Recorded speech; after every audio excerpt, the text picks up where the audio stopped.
네, 이제 전체적인 시장 흐름을 짚어보고 포트폴리오 전략을 차근차근 짜보도록 하겠습니다. 조성호의 퍼스트클래스 2부 마지막 순서로 함께 하시고요. SK증권 영업부 PIB센터 조성호 부장과 이 시간 채워가겠습니다. 안녕하세요. 네, 안녕하세요. 네.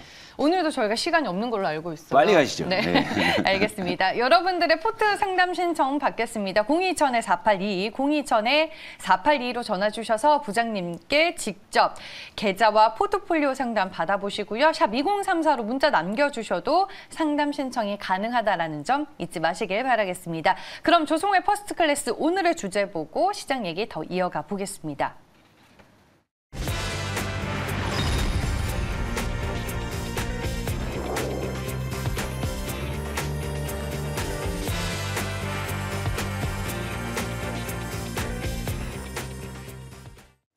네, 싼 주식은 일단 담아두자. 네. 앞서서 이제 염승환 이사님도 좀 결이 비슷한 얘기를 하고 가셨거든요. 네, 저도 저기 대기하면서 그 연불리께서 말씀하신 내용들을 좀 했는데 굉장히 많은 부분에서 지금 저랑 시각이 좀 같아가지고 다만 이제 저는 여기서 이제 또 실전 우리 야전에서 또 전투라는 입장에서 종목까지 당연히 저는 오늘 가지고 왔으니까 어제 예고한 대로 그 힌트 안에서 이제 가지고 왔고. 최근 시장에서 사실 의견이 많이 분분해요. 또 성장주냐 가치주냐 논란 뭐 어제도 좀 짚어드렸었고 뭐 여러 이제 이야기들이 뭐 이제 갑론을박을 펼치고 있는데 그래도 확실한 거 하나만큼은 좀 시장이 그래도 단기적으로 확실히 좀 바닥은 잡았다. 여기에 대해서는 뭐 이제 뭐 많은 분들의 이제 이견이 없는 이런 거고 그리고 이제 또 하나의 특징이 뭐냐면 최근의 급락으로 싼 주식이 아주 눈에 많이 띄고 있어요. 예, 그러니까 돈만 있으면 일단 다 담아놓고 싶은 정도의 그런 어제 말씀하신 그런 어떤 이쁘고 착한. 그리고 잘생기고 돈 많은 뭐 이런 거 있잖아요. 그런 주식이 실제로 어제 그 말씀하신 뒤로 제가 막 찾아보니까 역시 눈에 좀 여럿이 이제 띄는 거예요. 그래서 이제 그런 종목을 갖고 왔습니다. 그러니까 어디 가서 정말 장부로는 정말 뭐 둘째 가라면 서로 할 만한 이런 종목을 갖고 왔으니까 끝까지 채널 고정해 주시고 시장 잠깐 점검하고요. 네.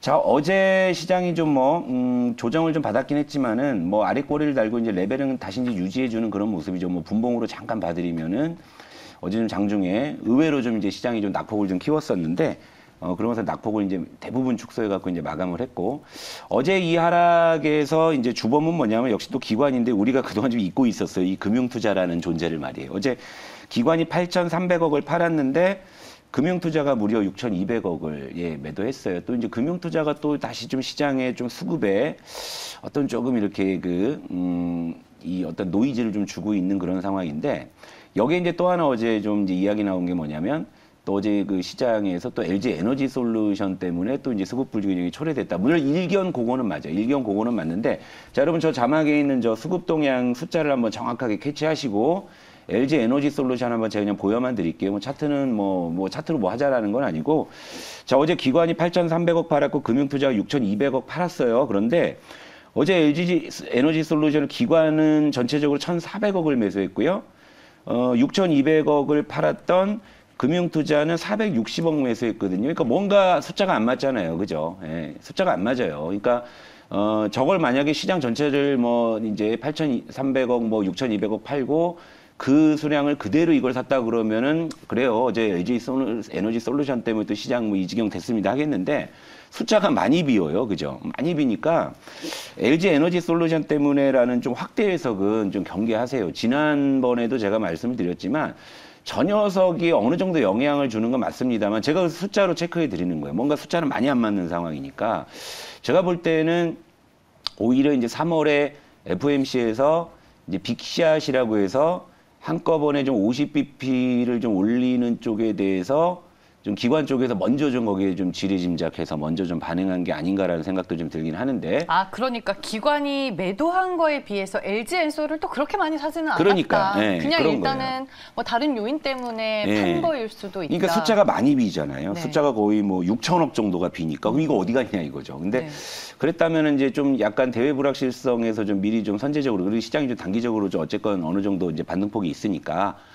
이제 그런 쪽으로 좀 이해하시면 좀 될 것 같고, 일단 뭐, 대신에 이제 대형주 변동성이 좀 여전히 좀 아직은 잦아들지 않고 있으니까, 좀 대형주보다는 여전히 좀 중소형주 쪽에서 또 힌트를 봐야 되는데, 이제 거기서 이제 우량하고 싼 주식, 그리고 제가 어제 여러분들께 저는 이제 시장의 키워드를 뭐 성장주보다는 좀 가치주 쪽에서 보고 있고, 네. 그리고 가치주로 보는 이유는 요 이제 유가 차트 한번 볼게요. 역시 이제 인플레이션이다. 이런 쪽을 말씀드리는데 WTI가 지금 계속 지금 이제 치솟고 있는 그런 상황이잖아요. 지금 이제 92불대에 여기에 이제 놓여 있는데, 뭐 여기서 이제 좀 더 이제 상승한다고 봤을 때는 또 다시 이제 인플레이션, 그래서 이제 또 FOMC에서 한꺼번에 50pp 빅샷 뭐 이런 식의 논리로 가는 거지 않습니까? 그러니까 시장에는 뭐 지금 또 이제 위드 코로나냐, 이제 코로나 확산 쪽이냐, 뭐 그쪽에서 테마 쪽에서는 또 의견이 팽팽하지만 적어도 이제 시장 전체적으로 봤을 때는 싼 주식, 가치주가 모멘텀을 좀 얻을 수 있는 충분한 어떤 그런 저는 구간이라고 보기 때문에 역시 이제 인플레이션을 큰 제목으로 걸고서 오늘 이제 거기서 이제 또 종목을 제가 오늘 픽했으니까요. 이제 종목으로 가시도록 하시죠. 알겠습니다. 네. 어제 이제 섹터로 압축을 해봤을 때는 뭐 에너지, 조선, 음식료 이쪽이 나왔는데 네. 과연 이 안에 답이 있을지. 조선. 조선이에요? 네, 조선. 네, 조선. 이렇게 쉽게 말씀해 주신다고요? 아니요, 종목은 아직 공개 안 했잖아요. 알겠습니다. 그리고 제가 조선이고 네. 어제 제가 이제 좀 이제 여러 가지 좀 종목 중에서 역전의 용사 이야기를 했는데 이제 또 시즌 1에 저를 또 계속 봐오신 분들은 이 종목 되게 반가우실 건데요. 네. 종목 이제 공개하도록 가죠. 네. 네, 자막으로 띄워주시면 제가 주석도 하나 달았는데 한번 봐주세요. 네, 오늘 종목 하이로 코리아 반갑죠? 네, 네. 저도 반갑네요. 이 가격이 다시 올 거라고는 생각 안 했습니다. 근데 최근에 시장 급락으로 가격이 일단 너무 좋아졌기 때문에 재접근할 수 있어서 좋고 또 그 밑에 성장하는 가치주라고 실제 제가 좋아하는. 네. 실제 찾아봤어요. 네. 그러니까 뭐 성장하는 가치주 보았을 때 이제 가치주 중에서 이제 성장 모멘텀이 있다고 하면 성장하는 가치주라는 제목을 붙일 수가 있는데 자 주요 재무 지표를 하나씩 좀 보면서 설명을 좀 해드릴게요. 어디 가서 이 장부 내밀어 가지고 절대 이거 정말 무시당하지 않을 겁니다. 일단 제가 빨간 표시로 해놓은 거를 주목해서 보실 필요가 있는데. 영업이익 추이가 지금 상당히 좀 우상향을 가파르게 좀 하고 있죠. 자, 매출도 점진적으로 좀 늘어나는 추세이긴 합니다만 매출보다는 저 영업이익의 증가 속도가 확실히 가파르게 진행이 되고 있고 이제 작년 결산이 곧 나오겠죠. 일단 뭐 212억 정도 그렇게 좀 예상이 되기 때문에 전년 동기 대비해서도 무려 이제 50억 정도 증가를 하는 거니까 한 30% 정도 이제 영업이익 증가가 지금 예상이 되는 상황이고, 자, 이 기업은 이제 부채 비율이 거의 뭐 부채가 없을 정도로 양호한데요. 부채 비율도 거의 10% 이내로 계속 유지하고 있으니까 저 밑에 보시면 유보율이 거의 5,000%에 육박하니까 저는 그냥 계산상으로 저럴 거면 그냥 저 부채 다 갚아버리고 부채 빵으로 만들면 어떨까 이제 이런 생각도 뭐 들 정도로 너무나 이제 우량한 재무, 그리고 이제 영업이익 증가세를 한번 눈여겨보시고 한 페이지가 더 있습니다. 영업이익 증가세가 이제 눈에 띄면서 보니까 최근에 영업이익률이 굉장히 지금 개선이 되고 있죠. 지금 작년 결산 기준으로는 무려 영업이익률이 14%를 상회할 것으로 좀 보고 있는데 이익이질이 굉장히 좀 좋아진다라는 거예요. 그러니까 이것은 뭐냐면 이 피팅 밸브 업체거든요. 조선 기자재 중에서. 그렇죠. 근데 피팅 밸브인데 여러분 아시다시피 지금 작년부터 지금 우리나라 지금 조선업계 지금 수주 모멘텀이 지금 굉장히 지금 강해졌잖아요. 강해져 있는 상황에서 이 피팅 밸브라는 게 상당히 이게 사실 진입 장벽이 있는 이 기술이에요. 그러니까 이 대형 그 전방 조선 업체들도 검증되지 않은 쪽에 아무리 급하다 그래도 그런 쪽을 쓰진 않습니다. 그러다 보니까 자연스럽게 이제 발주 단가가 높아지고 있는 이런 모습이고 이렇게 대입을 해보니까 작년 결산 기준 PER이 11배 수준까지 상당히 좀 내려와 있는 이런 상황입니다. 뭐 PBR 1배 이하고 뭐 하여튼 뭐 부채 비율, 유보율, 뭐 PBR 이런 거 봤을 때는 이제 가치주로서 이제 너무나 충분한 자격을 갖고 있지만 아까 말씀드린 뭐 영업이익률이라든지 영업이익의 증가세나 이런 부분을 봤을 때는 역시 이제 성장하는 가치주라는 제목을 붙이기에 손색이 없다. 이렇게 좀 말씀을 드리겠고 그다음에 이제 주요 체크 포인트도 좀 말씀을 드릴게요. 일단은 그 지난해 상반기에 우리나라 조선업체가 전 세계 조선 수주량의 거의 절반을 싹쓸이했어요. 그리고 이게 지금 전년 대비해서 무려 7배 정도 폭증한 수치였거든요. 그러니까 13년 만에도 수주 잔량으로는 거의 최대 실적을 기록했는데 여기에 힌트가 숨어 있어요. 보통 전방업체에서 수주를 하게 되면 피팅 밸브 업체들 쪽으로 발주는 보통 6개월이 경과한 시점에부터 이제 발주가 들어가는데 자 작년 상반기니까 올해 이제 하반기 지나가고 연초됐잖아요. 네. 이제부터 이제 발주가 본격적으로 이제 들어갈 시점이다. 그러니까 앞으로 뭐 이 종목을 지켜볼 때는 뜬금없이 무슨 뭐 단일 판매 공급 계약 공시 뭐 이런 게 이제 충분히 나올 수 있다라는 거고.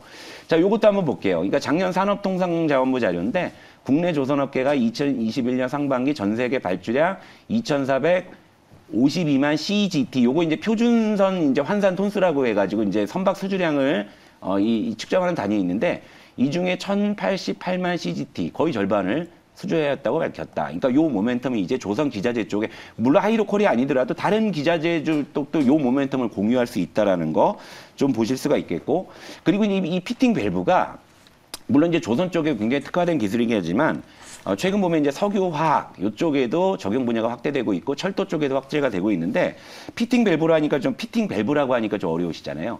피팅은 유속을 조절하는 일종의 파이프 같은 개념. 파이프가 굵으면 요속이 느려질 것이고 파이프가 좁으면 요속이 빨라질 수 있겠죠. 자, 밸브는 여러분들이 아시는 그 밸브가 맞아요. 이거는 유량을 조절하는. 그러니까 여러분들 생각하기 수도꼭지가 대표적인 밸브잖아요.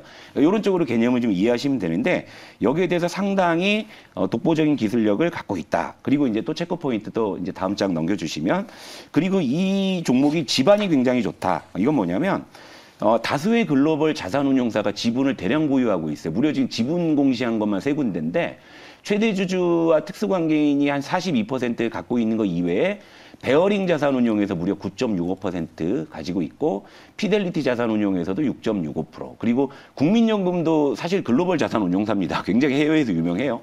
5.03% 이렇게 갖고 있고 수급도 굉장히 좋은데 올해 3일을 제외하고 매일 기관이 사요.